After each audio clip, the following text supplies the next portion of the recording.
Ry tokolasy toko vavy manaritra ny arabadray mity takariva ity kafaliana no irana aminao dia manasanao antanajana naraka ny fampalalam-baovao amin'ny farany somary efa dilainy ny fotoanantsika ka dia hoatombontsika avy hatrany ary ny fampalalam-baovao ny tontolon'ny zavakanto zany aloha no hitantsika misampatra izay fampalalam-baovao zay misaona ny tontolon'ny zavakanto eto Madagasikara satria dia nodimandry ny maraina teo ilay mpanjakan'ny fitsofana farara sy ny fitendrena kabosy eto amintsika andriamatoa Rakotonandrasana Jean Emilien moa tena afantarany be sy ny maro azy tao anatin'izay tontolon'ny zavakanto zay fatapahana lalandra-tampoka ny voalaza fa nahafaty ity mpanakanto ity araka izao fanazavana izao. Ndao sy ny fahafatesany teo amin'ny fahady efatra amin'ny 50 taona ny Rakotonandrasana Jean Emilien ilay mpanakanto malagasy sangany eo amin'ny fitendrena kabosy sy fitsofana farara ary nanandratra avy ny firenena tamin'ny alalan'ny zavakanto.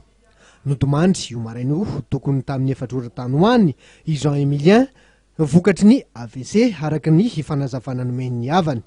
Indrasany eny amin'ny fonenany eny Ambohijafy itosy ny vatana mangatsika an'ity mpanakanto ity amin'izao fotoana zao.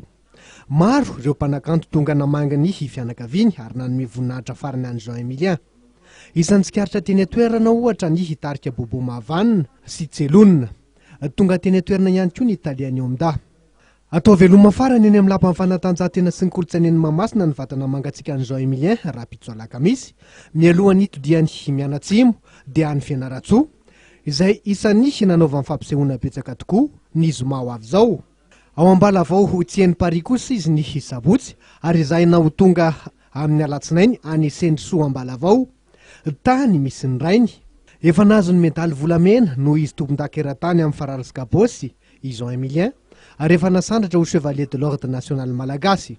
Namela manano tena i Jean Emilien niteraka 7 ny tenany ary manana zafikely misa enina. Elanana tokoa ny rano sy ny rivotra matambelona vokoa reo fatotoiny ao andrengitra.